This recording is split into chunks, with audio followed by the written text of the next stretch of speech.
Today, susubukan ko mag-survive sa buong araw dito sa lugar ng Cavite. Ang tanong, saan sa Cavite? Cavite ang isa sa pinakamalawak na probinsya dito sa Pilipinas. At meron akong ruleta dito para alamin saan nga ba sa Cavite ako magso-survive. Ruleta ang magdidikta kung saan ako pupunta. Nandyan ang Bacoor, Imus, Dasma, Tagaytay, Gentry, Silang, Amadeo, Indang at marami pang iba. At ngayon, paiikutin na natin ito. So ayun guys, paikutin na natin tong ruleta and titignan natin kung saan nga ba tayo dadalahin ng ruleta na ito. So ayun guys, paikutin na natin to in 3, 2, 1, let's go! Kinakabahan ako saan tayo dadalahin.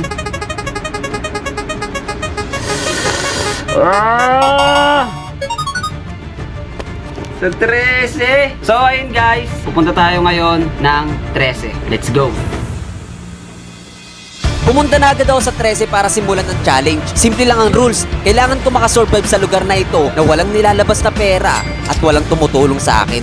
So ayun guys, ang oras natin ngayon 10:50. 10:50 na ng umaga. Dito natin sisimulan tong challenge na to. Kinakabahan ako. Sa 13 Martires tayo guys. Game, let's go. Pagdating sa 13, naghanap muna ako ng mapagpapahingahan. Naisip ko sa challenge na ito, kailangan ko lang makahanap ng mapaglilibangan para lumipas ang oras hanggang matapos ang araw na ito. Pagkatapos magpahinga, naglakad-lakad ako hanggang sa makarating dito sa SM13. Ang ganda dito, meron silang place na pwedeng magpahinga, pwedeng umupo at pwede ring humiga.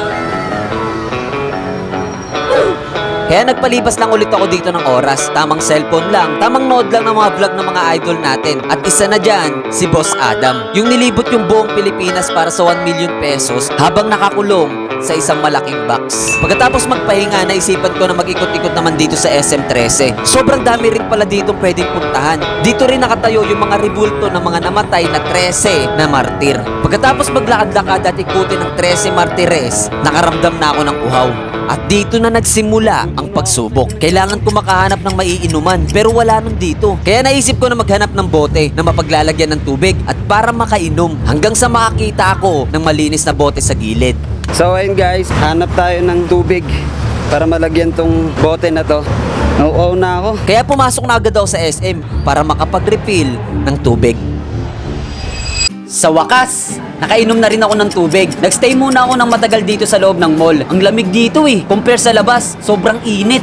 Grabe ba? Mabilis akong lalagkitin pag nasa labas lang ako nagstay. Susulitin ko muna itong aircon dito sa SM. At isa sa nagpapalipas ng oras ko sa challenge na ito ay ang cellphone ko. Problema, mauubusan na ako ng battery. Kaya kailangan kong tipirin to hanggang matapos ang challenge. Lumabas na ulit ako ng mall. Medyo na-refresh din ako sa lamig ng aircon. Kaya sinimulan ko na ulit mag-ikot-ikot dito sa 13. Kakalakad, nakaramdam na ako ng antok. Kaya naghanap ako ng lugar na safe at pwedeng matulog. Mahirap na, hindi ako taga dito sa lugar na ito at may mga dala akong camera. Kaya nung may nakita akong safe na matutulugan, pinuntahan ko na agad to. So ayun guys, ang oras natin ngayon 4:22 ng hapon and nakakaramdam na ako ng gutom. I-idlip muna ako.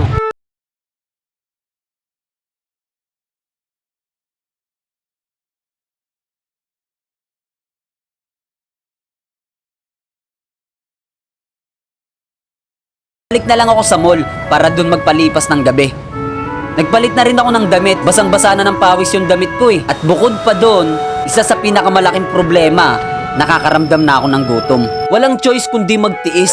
Hindi tayo pwede gumastos at lalong hindi tayo pwede humingi ng tulong sa iba. Kaya nagpalipas lang ulit ako ng oras dito sa labas ng SM. Pero habang tumatagal, kinakabahan na ako. Kasi hanggang 10 PM lang pwede tumambay dito. Hindi ko alam kung saan ako matutulog. Hindi ko alam kung meron bang safe dito na lugar na pwede kong paglipasan hanggang mag-umaga. Guys, ay. Nagutom na ako.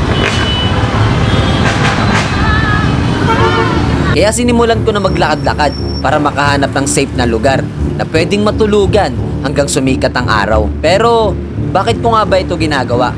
Malamang tanong nyo rin sa isip nyo yan. Nitong mga nagdaang araw, sobrang okay ng buhay ko. Nakakakain ako higit pa sa 3 beses sa isang araw. Kaya naman ngayon, gusto ko ma-experience paano mabuhay sa kalsada na walang kakilala, sariling diskarte paano mabubuhay. At totoo, sobrang hirap, nakakapagod, nakakatakot, nakakakaba, at nakakaiyak. How much more yung mga kapatid nating buong buhay nila sa kalsada na nakatira. Kaya isa lang natutunan ko sa content na ito, ang magpasalamat sa kung anong meron ka. Audio preview.